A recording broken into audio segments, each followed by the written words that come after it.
சந்திரமுகி படத்துல ஒரு ஐகானிக்கான ஒரு டயலாக் சீன் இருக்கும். வடிவேலு அவர்களும், ரஜினி அவர்களும் பேசிக்குவாங்க. பேய் வரதுக்கான அறிகுறிகள் சிலது இருக்கா? அப்படிங்கிற மாரி வடிவேலு ஒரு கேள்விய முன்வைப்பாரு. அதுக்கு ரஜினிகாந்த் அவர்களும் பதில சொல்லுவாரு. இத காமெடியா அணுகுறத தாண்டி, இதே கேள்விய கொஞ்சம் மாற்றி கேட்டு, அத சயின்டிஃபிக்கா அணுகுனா எப்படி இருக்கும்? அப்படிங்கிறது தான் இந்த வீடியோவோட சாராம்சம். பேய் அப்படிங்கிறத விடுத்து, பயம் அப்படிங்கிற கான்செப்ட்ட எடுத்துக்கலாம். பயம் அப்படிங்கிறது உண்மையா? பயம்ங்கிற உணர்வு எதனால ஏற்படுது? பயத்துக்கு பின்னால் உள்ள அறிவியல் என்ன? இதெல்லாமே இந்த வீடியோல நம்ம பார்க்கலாம். கோலிவுட்லேருந்து அப்படியே ஹாலிவுட் பக்கம் போனோம் அப்படின்னா, ஆஃப்டர் எர்த் அப்படிங்கிற ஒரு படம் வில் ஸ்மித்தும், அவருடைய மகன் ஜேடன் ஸ்மித்தும் முக்கியமான ரோல்ஸ்ல நடிச்சிருப்பாங்க. அதுல வில் ஸ்மித் தன்னோட மகன் ஜேடன் ஸ்மித்துக்கு ஒரு முக்கியமான அறிவுரை ஒண்ணு சொல்லுவாரு. அது ஃபியர் பத்தின ஒரு விஷயம். அதாவது பயம் பத்தின ஒரு விஷயமா இருக்கும். அவரோட எக்ஸாக்ட் டயலாக் என்ன அப்படின்னா, "fear is not real, danger is real. But fear is a choice" அப்படிங்கிற மாரி சொல்லுவாரு.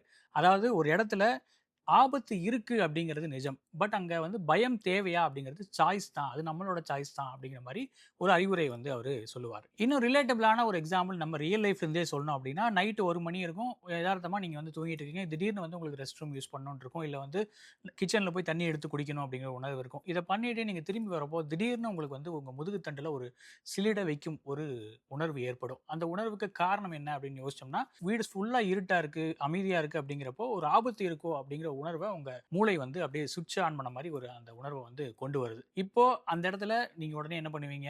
யாரோ நம்மள பின்தொடர்றாங்க. இல்ல ஏதோ ஒரு சத்தம் கேட்குது அப்படின்னு சொல்லிட்டு டக்குனு நம்ம வந்து நம்ம ரூமுக்கு வந்து போர்வை போத்திட்டு பதுங்கிருவோம். இதுதான் யூசுவலா நடக்கிற ஒரு விஷயம். எந்த வயசானாலும் இந்த மாரியான ஒரு ஆக்டிவிட்டி பலரோட வாழ்க்கையில இருந்துட்டு தான் இருக்கும். இந்த இடத்துல அந்த வீட்ல உண்மையாவே ஆபத்து இருந்துச்சா அப்படின்னு கேட்டா இல்ல. பட் ஃபியர் அப்படிங்கிறது இருந்துச்சு அப்படின்னு சொல்லலாம். பயம் அப்படிங்கிறது அங்க கண்டிப்பா இருந்துச்சு அப்படின்னு சொல்லலாம். என்னைக்காவது இந்த லாஜிக்க நாம யோசிச்சு பார்த்திருக்கோமா? பயம் அப்படிங்கிற உணர்வு உண்மையாவே எதனால வருது? நம்ம வந்து ஒரு ஆபத்த உணர்ந்து இதனால பயம் ஏற்படுது அப்படிங்கிறப்போ ஏன் வந்து எதுவுமே செய்ய முடியாத மாரி அப்படியே கல்லு மாரி உறைஞ்சு போறோம்? இந்த பயத்துக்கு பின்னாடி, இந்த உணர்வுக்கு பின்னாடி இருக்கிற சயின்டிஃபிக்கான விஷயங்கள் என்ன? இந்த பயம் அப்படிங்கிற ஒரு உணர்வ ட்ரிகர் பண்ற விஷயங்கள்லாம் என்ன? அண்ட் உண்மையாவே இந்த பயம் இல்லாத மனுஷங்கலாம் இந்த உலகத்துல இருக்காங்களா? இல்லையா? இந்த மாதிரி பல கேள்விகளுக்கான விடையா இன்றைய லாஜிக் ஷோ இருக்க போது.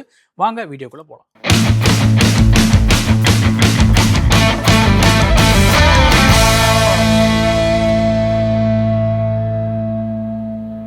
இயற்கையின் தூய்மை இல்லத்தரசிகளின் நம்பிக்கை. கயல் ஆக்ரோ ஃபுட்ஸ் தரமான மளிகை பொருட்களுக்கு இப்போதே ஆர்டர் செய்யுங்கள். ஒரு நடுராத்திரி உங்களுக்கு பழக்கமே இல்லாத ஒரு டெரெயின்ல இல்லைன்னா ஒரு பழக்கமே இல்லாத ஒரு ரோட்ல நீங்க நடந்து போயிட்டு இருக்கீங்க. அப்போ திடீர்னு உங்க எதிரில ஒரு கொடூரமான ஒரு உருவம் வந்து நிக்குது. இல்ல ஒரு கொடூரமான விலங்குன்னு கூட வச்சுக்கலாம். கொஞ்சம் எதார்த்தமா பேசணும் அப்படின்னா. உடனே நம்ம என்ன பண்ணுவோம்? தப்பிச்சு போவேன், இல்ல சண்டை போடுவேன் அப்படிங்கிற மாதிரி பல பதில்கள் வரலாம். ஆனா உண்மை என்ன அப்படின்னா, அந்த இடத்துல அந்த தருணத்துல முதல்ல நமக்கு நம்ம பாடி ரெஸ்பான்ஸ் எப்படி இருக்கும் அப்படின்னா, ஃப்ரீஸ் மோட்டார் ஃபங்க்ஷன்ஸ் எல்லாமே அப்படியே நம்ம பாடியோட செயல்கள் எல்லாமே அப்படியே டக்குன்னு நின்றும். நம்ம வந்து கை கால கூட அசைக்க முடியாத மாதிரியான ஒரு கல்லு மாதிரியான ஒரு ஸ்டேஜுக்கு போயிருவோம். இதுதான் இந்த பயம் நம்மள ஊடுருவிருச்சு அப்படின்னு சொல்ற ஒரு அலாம். நீங்க எத்தனை செகண்ட் அந்த மாதிரி ஃப்ரீஸ் ஆகி நிக்கிறீங்க? உடனடியா எப்ப அடுத்த ஆக்ஷன் எடுக்குறீங்க? அப்படிங்கிறதெல்லாம் பயம் அப்படிங்கிற உணர்வு உங்களுக்கு எந்த அளவு இருக்கு? அத உங்களால எந்த அளவு கண்ட்ரோல் பண்ண முடியுது? அப்படிங்கிறத பொறுத்து தான் இது மனிதர்களுக்கு மனிதர்கள் வேறுபடும். பட் இதுல உள்ள லாஜிக் என்ன அப்படின்னா, இந்த ஆஃப்டர் எர்த் படத்துல இன்னொரு டயலாக் சொல்லுவாங்க. அதாவது அந்த நேரத்துல உங்க மூளையோட சிந்தனை அப்படிங்கிறது டோட்டலா ஆஃப் ஆயிரும். செரிப்ரல் கார்டெக்ஸ் அப்படின்னு சொல்ற அந்த இடம் இருக்கு இல்லையா? அங்க சிந்தனைகள்லாம் உருவாகுது. அது என்ன பண்ணுது அப்படின்னா, உங்களுக்கு அந்த இடமும் பழக்கம் இல்ல. அந்த டெரெயினும் உங்களுக்கு பழக்கம் இல்ல. நீங்க அந்த உங்க முன்னாடி இருக்கிற அந்த உருவம் எது அப்படிங்கிறதுல உங்களுக்கு கிளாரிட்டி இல்ல. அது என்ன பண்ணும் அப்படிங்கிறதுக்கும் உங்ககிட்ட பதில் இல்ல. அந்த இடத்துல உங்க செரிப்ரல் கார்டெக்ஸ் என்ன பண்ணுது அப்படின்னா, பதிலே இல்லாத கேள்விகளுக்கு பதில் தேட ஆரம்பிக்குது. அவுட் ஆஃப் சிலபஸ் அப்படின்லாம் சொல்லுவாங்க இல்லையா? எக்ஸாம் எழுதுறப்போ. அந்த மாதிரி அவுட் ஆஃப் கான்டெக்ஸ்ட்ல கேட்கப்பட்ட கேள்விகளுக்கு பதில்கள் என்ன அப்படிங்கிறத குயிக்கா தேட ஆரம்பிக்குது. அந்த ப்ராசஸிங் டைம்ல தான் நீங்க எதுவுமே பண்ண முடியாத மாதிரி அந்த ஃப்ரீஸ் மோட்டார் ஃபங்க்ஷனோட நிக்கிறீங்க அப்படின்னு. பயத்துல நீங்க உறைஞ்சு போய் நின்னோனே அடுத்தடுத்த நிகழ்வுகள் என்னென்ன நடக்குது அப்படின்னா, உங்களுக்கே தெரியாம உங்க ரத்தத்துல அட்ரினலின் ரொம்ப அதிகமா பாய ஆரம்பிக்கும். அதே மாதிரி இதயம் ரொம்ப வேகமா துடிக்கும். ஆப்வியஸ்லி அதுதான் ஃபர்ஸ்ட் சிம்ப்டமா இருக்கும். அதுக்கப்புறம் உங்களால சாதாரணமா மூச்சு விட முடியாது. ரொம்ப கஷ்டப்பட்டு மூச்சு விடுற மாதிரியான ஒரு சிம்ப்டம் தட்டுப்படும். அதுக்கப்புறம் உங்க நியூரோ பயாலஜிக்கல் சிஸ்டம், நரம்பு மண்டலம் டோட்டலா வந்து ஆக்டிவேட் ஆகி சீக்கிரம் இங்கிருந்து ஓடணும் அப்படிங்கிற கட்டளையை உங்க மூளைக்கு கொடுக்க ஆரம்பிக்கும். பட் உங்களால நகர முடியாது. ஏன்னா இன்னும் நீங்க அந்த பயத்துல இருந்து வெளியே வரல அப்படிங்கிற ஒரு சிச்சுவேஷன் தான் இருக்கும். அதுக்கப்புறமா இதெல்லாம் போதாதுன்னு உங்களோட அந்த சருமத்துல இருக்கிற அந்த போர்ஸ் எல்லாமே ஓப்பன் ஆயிரும். அது வந்து ஃபெரோமென்ஸ் அப்படிங்கிற மாதிரியான விஷயங்கள்லாம் காத்துல வெளியே வர ஆரம்பிக்கும். அது என்ன அப்படின்னா, நம்ம பயந்துட்டேன் அப்படிங்கிறத வாசனையா வெளியே கம்யூனிகேட் பண்ற மாதிரி நம்ம ஸ்கின் வந்து அப்படியே ஓப்பன் அப் ஆகும். இந்த வாசனைகளை வந்து நாய் மாதிரியான விலங்குகள் நல்லாவே மோப்பம் பிடிக்கும். உடனே அதை புரிஞ்சுக்கும். நம்மளோட அந்த எதிரில நிக்கிற அந்த ஆள் வந்து பயந்துட்டார் அப்படிங்கிறது. இது அந்த நாய்களை எச்சா ட்ரிகர் பண்ணும் அப்படிங்கிற மாதிரியும் சொல்றாங்க. இதனால தான் அந்த மாதிரியான இரவு நேரங்கள்ல நம்மள நாய் துரத்துறதுக்கான ஒரு முக்கியமான காரணமும் கூட. இந்த ஃப்ரீஸ் ஆகுறதுக்கான மெயின் ஸ்விட்ச் எங்க இருக்கு அப்படின்னு தெரியுமா? நம்மளோட உடம்புல அமிக்டலா, அதாவது மூளையோட நடுப்பகுதியில அமிக்டலா அப்படிங்கிற ஒரு சின்ன பாதாம் பருப்பு சைஸ்ல ஒரு உறுப்பு இருக்கு. இதுதான் இந்த பயம் அப்படிங்கிற உணர்வுக்கான காரணம் அப்படின்னே சொல்லலாம். இன்ஃபாக்ட் டோட்டலாவே நம்ம பாடியோட ஒரு மெயின் செக்யூரிட்டி ஆஃபீசர் யாருன்னா இவர் தான். நம்ம உடம்புக்கு எந்த ஆபத்தும் வராம நம்மள அலார்மிங்கா வச்சுக்கிறது இந்த பார்ட் தான் அப்படின்னு சொல்லலாம். இந்த செக்யூரிட்டி ஆஃபீசருக்கே ஹெட் யாரு? இவங்களுக்கெல்லாம் ஆர்டர் போடுறது யாரு அப்படின்னா, ஸ்டாத்மின் அப்படிங்கிற ஒரு புரோட்டீன் தான். இந்த புரோட்டீனோட ஸ்பெஷல் விஷயம் என்ன அப்படின்னு கேட்டா, இது மூளையில நம்ம பயம் சம்பந்தப்பட்ட நினைவுகளையும், அதே மாரி ஆபத்துகளையும் ஸ்டோர் பண்ணி வச்சுக்கும். உதாரணத்துக்கு நீங்க ஃபர்ஸ்ட்டு முதல் தடவையா சின்ன வயசுல தீ அப்படிங்கிற ஒரு விஷயத்த தொட்டிருப்பீங்க. அது சுடுது அப்படிங்கிற ஒரு உணர்வு உங்களுக்கு ஏற்பட்டிருக்கும். நெக்ஸ்ட் டைம் நீங்க தீல வைக்க மாட்டீங்க. ஸோ அந்த நெக்ஸ்ட் டைம் நீங்க வைக்கக்கூடாது அப்படின்னா, தீ அப்படிங்கிறது ஆபத்தானதுங்கிறது உங்க மைண்ட்ல வந்து ஸ்டோர் ஆகணும் மெமரியில. அந்த வேலைய பார்க்கறது தான் இந்த ஸ்டாத்மின். நீங்க வந்து முதல் தடவையா ஒரு தெருவுல நைட் டைம் போறப்போ நாய் வந்து உங்கள தொரத்துது, நாய் வந்து கடிச்சிருச்சு அப்படின்னா, திரும்ப நாய்கள பார்க்குறப்போ நமக்கு இன்ஸ்டிங்க்டிவா ஒரு பயம் வரும் இல்லையா? அந்த பயத்துக்கான ரீசனும் இந்த ஸ்டாத்மின்ல இருக்கிற இந்த மெமரீஸ் தான் அப்படின்னு சொல்லலாம். இத சயின்டிஸ்ட்லாம் எப்படி ஃபிகர் அவுட் பண்ணாங்க அப்படின்னா, எலிகள்ல இந்த ஸ்டாத்மின் புரோட்டீன அப்படியே டோட்டலா ரிமூவ் பண்ணாங்க. அந்த ரிமூவ் பண்ணப்பட்ட எலிகள்லாம் பயம் இல்லாத தொனியில வாழ ஆரம்பிச்சது. உதாரணமா பூனைய பார்த்தா பயப்படாம இருந்தது. புதுசா ஒரு டெரெயின்ல புதுசா ஒரு இடத்துக்கு போனா கூட பயப்படாம ஜாலியா சுத்திட்டு திரிய ஆரம்பிச்சது. ஸோ இத வச்சு தான் இந்த ஸ்டாத்மின்ங்கிற புரோட்டீன் தான் எல்லாத்துக்குமான காரணம் அப்படிங்கிறத ஃபிகர் அவுட் பண்ணாங்க. ஒருவேளை மனுஷங்களுக்கு இந்த பயம் அப்படிங்கிற உணர்வை கொண்டு வர அமிக்டலா அப்படிங்கிற உறுப்பு வேலை செய்யாம போனா என்ன ஆகும்? உலகத்திலேயே மிக விசித்திரமான நோயான, மருத்துவத்துறையிலேயே விசித்திரம் அப்படின்னு சொல்லப்படுற ஒரு நோயான அர்பாக் வைத்தே அப்படிங்கிற நோய் ஏற்படும் அப்படிங்கிற மாதிரி சொல்றாங்க. இந்த நோயோட சிம்பிளான எக்ஸ்பிளனேஷன் என்ன அப்படின்னா, இந்த நோய் உள்ளவங்களுக்கு பயம் அப்படிங்கிற உணர்வே இருக்காது. எதை பார்த்து அவங்களுக்கு பயமே இருக்காது. அந்த எலிகள் வந்து எப்படி ஒரு பூனையை பார்த்து பயப்படாம, இல்ல எது மாதிரியான ஒரு என்விரான்மெண்ட்டை பார்த்து பயப்படாம இருந்துச்சோ, அந்த மாதிரி மனுஷங்களும் உலாவ ஆரம்பிப்பாங்க. இது உலகத்துல ரொம்ப சிலருக்கு இருக்கு அப்படிங்கிற மாதிரியும் சொல்றாங்க. இது ஒரு மரபணு நோய் அப்படிங்கிற மாதிரியும் வகைப்படுத்துறாங்க. இதோட தன்மை என்ன அப்படின்னா, இந்த நோய் உங்க உடம்புல இருக்கு அப்படின்னா, உங்க உடம்புல இருக்கிற இந்த கால்சியம் சத்து எல்லாமே சேர்ந்து இந்த அமிக்டலாவ அட்டாக் பண்ண ஆரம்பிக்கும். அது அப்படியே கால்சிஃபிகேஷன், அதாவது பாறை மாரி மாத்திரும். உடனே அந்த அமிக்டலா செயல்பட முடியாம போயிரும். இதனால பயம் அப்படிங்கிற உணர்வே உங்களுக்கு ஏற்படாம போயிரும். மருத்துவ வரலாற்றுல பேஷண்ட் எஸ்எம் அப்படிங்கிற குறியீடோட ஒரு பெண்ணுக்கு இந்த மாதிரியான நோய் இருந்துச்சு அப்படிங்கிற மாதிரி சொல்றாங்க. அவங்கள வச்சு நிறைய டெஸ்ட்டும் எடுத்திருக்காங்க. உதாரணமா அவங்க முன்னாடி கொடூரமான பாம்புகள், விஷ ஜந்துக்கள், சிலந்திகள் இந்த மாதிரிலாம் நிறையா போட்டு வச்சாங்க. பட் அவங்களுக்கு பயம் அப்படிங்கிற உணர்வு எட்டி பார்க்கவே இல்ல. ஹாரர் மூவிலேருந்து ஹாண்டட் பிளேஸஸ் நிறைய இடத்துக்கும் அவங்கள கூட்டு போனாங்க. பட் எந்த ரெஸ்பான்ஸும் இல்ல. அவங்க முகத்துல பயம் அப்படிங்கிற உணர்வு எட்டி பார்க்கவே இல்ல. இதுக்கு காரணம் என்ன அப்படின்னா, பயம் அப்படிங்கிற எமோஷன ப்ராசஸ் பண்றதுக்கான அந்த அமிக்டலா அப்படிங்கிற உறுப்பு அவங்களோட உடம்புல வேலை செய்யல அப்படிங்கிறது தான். ஸோ அந்த பயம் அப்படிங்கிற உணர்வு அது என்ன அப்படிங்கிறது கூட அவங்களுக்கு தெரியாது அப்படிங்கிற மாதிரி சொல்லலாம். சரி, இப்போ இந்த வீடியோவோட தொடக்கத்துல சந்திரமுகி டயலாக் வச்சு ஒரு கேள்வி கேட்டோம். பேய் அப்படிங்கிற ஒரு விஷயம் இருக்கா இல்லையா அப்படிங்கிற மாதிரி.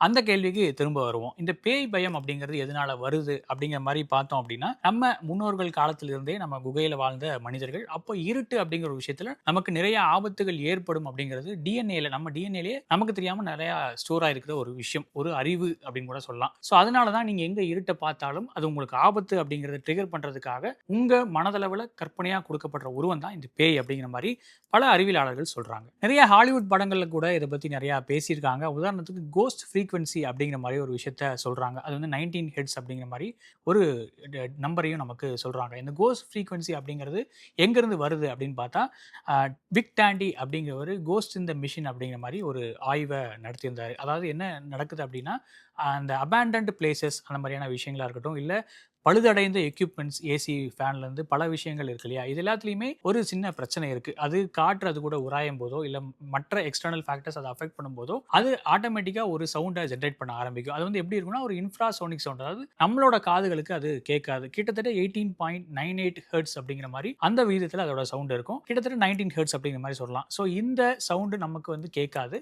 பட் நம்ம அமிக்டலாவால இந்த சவுண்ட ப்ராசஸ் பண்ண முடியும். டைரக்ட்டா இந்த சவுண்ட் நம்ம அமிக்டலாவ போய் அஃபெக்ட் பண்றதுக்கான வாய்ப்புகள் உண்டு. ஸோ எப்பெல்லாம் இந்த அமிக்டலாக்கு வந்து இந்த சவுண்ட் வந்து அஃபெக்ட் பண்ணுதோ, அப்போ நம்ம கண்கள் வந்து தேட ஆரம்பிக்கும். ஏதோ ஒரு ஆபத்துன்னு நம்ம அமிக்டலாக்கு குறியீடு வந்திருக்கு. ஆனா நம்ம கண்ணு முன்னாடி எந்த ஆபத்தும் இல்லையே அப்படிங்கிற மாதிரி அதை எல்லா இடத்துலையும் தேட ஆரம்பிக்கும். பட் அமிக்டலாக்கு கிடைச்ச சிக்னல் தீர்க்கமானது அப்படிங்கிறதுனால உடனே நம்ம மூளை என்ன பண்ண ஆரம்பிக்கும் அப்படின்னா, ஆட்டோமேட்டிக்கா இந்த எக்ஸ்டர்னல் சரௌண்டிங்ல ஏதோ ஒரு ஆபத்து இருக்கு அப்படிங்கிற மாதிரியான ஒரு பிம்பத்தை நமக்கு கிரியேட் பண்ணும். இது எதுக்கு கிரியேட் பண்ணுது அப்படின்னா, அப்பதான் உங்களுக்கு பயம் அப்படிங்கிறது பிசிக்கல் காம்பனண்டா உங்க பாடி ஃபுல்லாவே பர ஆரம்பிக்கும். நீங்க உடனே அந்த இடத்துல இருந்து ஓடணும் அப்படிங்கிற மாதிரியான ஒரு டெசிஷனுக்கு வருவீங்க. இந்த டெசிஷனை ட்ரிகர் பண்றதுக்கு தான் நம்ம மூளை சப்கான்சியஸா இந்த இடத்துல ஒரு ஆபத்து இருக்கு அப்படிங்கிறத கொண்டு வருது. அந்த ஆபத்தை கொண்டு வரதுக்கான ஒரு பிம்பமா பயன்படுத்தணும் இல்லையா? அதுக்கு காலங்காலமாக நம்ம மைண்டில் செட்டில் ஆகியிருக்கிற அந்த பேய் அப்படிங்கிற ஒரு பயத்தை யூஸ் பண்ணிக்குது. பேய் அப்படிங்கிற ஒரு கான்செப்ட்டுக்கு உயிர் கொடுக்குது. இது மட்டும் இல்லாமல் இன்னும் கொஞ்சம் சயின்டிஃபிக்காக யோசிச்சு பார்த்தோம் அப்படின்னா, நம்ம கண்வெளிகளோட அதாவது ஐபால்ஸோட இயற்கை அதிர்வெண்ணும் இந்த 18 to 19 ஹெர்ட்ஸ் தான். ஸோ ஆட்டோமேட்டிக்காக இந்த சத்தம் வந்து நம்ம கண்ணை தாக்கும் போது நம்மளோட ஐபாலில் ரேபிட் மூவ்மெண்ட் ஏற்படும். அந்த ரேபிட் மூவ்மெண்ட்டில் என்ன ஜென்ரேட் ஆகும் அப்படின்னா, ஆட்டோமேட்டிக்காக இந்த மாதிரியான உருவங்கள் தெரியறது மாதிரியான விஷயங்கள் நமக்கு ட்ரிகர் ஆகும். இதுதான் நம்ம பயம், அந்த பேய் பயம் உருவாறதுக்கான முதல் அறிகுறினே சொல்லலாம். ஒன்ஸ் இந்த ப்ரிலிமினரி சிம்டம்ஸ் எல்லாம் ட்ரிகர் ஆனோடனே ஆட்டோமேட்டிக்காக மற்ற விஷயங்கள் எல்லாம் நம்ம மூளையே செய்ய ஆரம்பிச்சிடும். உதாரணத்துக்கு உங்கள் ரூமில் நீங்கள் இயல்பாக போட்டிருந்த ஒரு துண்டு கூட உங்களுக்கு பேய் உருவமாக தெரியறதுக்கான வாய்ப்புகள் உண்டு. உடனே நீங்கள் லைட்டை போட்டு அது என்னன்னு செக் பண்ண ஆரம்பிப்பீங்க.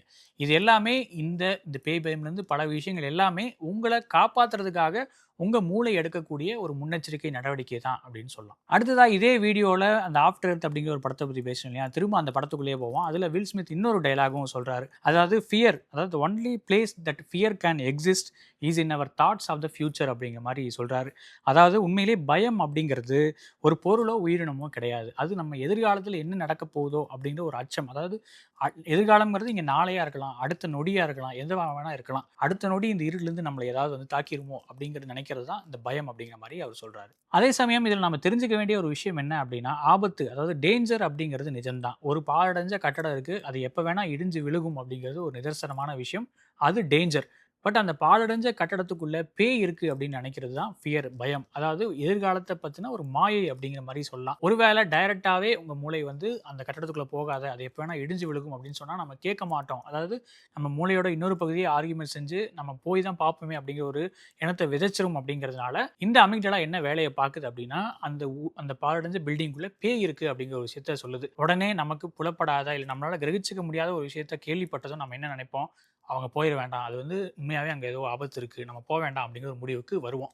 இதை தான் நம்ம அமிக்டலா காலங்காலமாக செஞ்சிட்ருக்கு. உடனே இந்த வீடியோ பார்த்துட்டு பயம்ங்கிறது ஏதோ ஒரு பெரிய பலவீனம் அப்படிங்கிற மாதிரி நினச்சிக்க வேண்டாம். உண்மையாக பயம்ங்கிறது ஒரு பரிணாம வளர்ச்சியோட ஒரு ப்ராடக்ட் தான். முக்கியமாக இத்தனை வருஷம் மனித இனம் அப்படிங்கிறது கண்டினியூஸாக எக்ஸிஸ்ட் ஆகிட்டு இருக்கிறதுக்கு முக்கியமான ரீசன் இந்த பயம்ங்கிற ஒரு கான்செப்ட் தான். அந்த அமிக்டலாவும் நம்ம பாடியோட செக்யூரிட்டி சிஸ்டமும் சேர்ந்து இந்த பயம்ங்கிற உணர்வை நமக்கு கொடுத்ததுனால தான் பல ஆபத்துகளிலிருந்து மனிதர்கள் தப்பிச்சு பிழைச்சு வந்திருக்காங்க அப்படிங்களாம். அதனால அடுத்த முறை நடுராத்திரியில் ஒரு பயம் ஏற்பட்டாலோ இல்லை வேற ஏதாவது தெரியாத இடத்துல உங்களுக்கு தேவையில்லாத அச்சம் ஏற்பட்டாலோ நீங்கள் வந்து அதை நினச்சி ரொம்ப ஃபீல் பண்ண தேவையில்லை. அது உங்கள் அமிக்டலா கரெக்டாக வேலை செய்யுது, உங்கள் செரிப்ரல் கார்டெக்ஸ் கரெக்டாக ஃபங்க்ஷன் ஆகுது அப்படிங்கிறதுக்கான ஒரு சிம்டமாக அதை நம்ம பார்த்துக்கலாம். அதை பாசிட்டிவாக எடுத்துக்கலாம். முடிஞ்சளவு இந்த ஃபியர் அப்படிங்கிற ஒரு விஷயத்தை கட்டுப்படுத்திட்டு அந்த இடத்துல ரேஷ்னலாக நம்ம என்ன யோசிக்க முடியும், ரேஷ்னலானா இந்த இப்போ நம்ம யோசிக்கிறதுனால ஏதாவது நமக்கு ஆபத்து இருக்கா, இங்கே நிற்கிறது ஏதாவது ஆபத்து இருக்கா அப்படிங்கிற மாதிரியான தாட்ஸுக்கு போக ஆரம்பிப்போம். அதை வச்சு நம்மளோட அடுத்தடுத்த ஆக்ஷன்ஸையும் எடுக்க ஆரம்பிப்போம். இது சொல்கிறதுக்கு ஈஸியாக இருக்கலாம், பட் செய்கிறது ரொம்ப கஷ்டமான விஷயம். பெரிய பெரிய பகுத்தறிவாளர்கள் கூட பயம் அப்படிங்கிற உணர்வு இருந்துகிட்டே இருக்கும். அவங்களுக்கே தெரியும் அந்த பேய்ங்கிற விஷயமோ இல்லை அதில் அந்த இருட்டில் ஆபத்துங்கிற விஷயமோ கண்டிப்பாக உண்மை இல்லை அப்படிங்கிறது. பட் ஸ்டில் இந்த அமிக்டலாவோட ஃபங்க்ஷன் நல்லா இருக்கிறதுனால அந்த பயம்ங்கிற உணர்வு நம்மளை வந்து தீரும், நம்மளை ஆட்கொண்டே தீரும். இன்னைக்கான கான்செப்ட் அவ்வளோதான். இந்த வீடியோ உங்களுக்கு பிடிச்சிருக்கும்னு நினைக்கிறேன். இதே மாதிரி இன்னும் பல சுவாரஸ்யமான கான்செப்ட்ஸோட அதுக்கான லாஜிக்கல் எக்ஸ்பிளனேஷன்ஸோட உங்களை நான் மீட் பண்ணுறேன். நன்றி, வணக்கம். இயற்கையின் தூய்மை, இல்லத்தரசிகளின் நம்பிக்கை. கயல் ஆக்ரோ ஃபுட்ஸ் தரமான மளிகை பொருட்களுக்கு இப்போதே ஆர்டர் செய்யுங்கள்.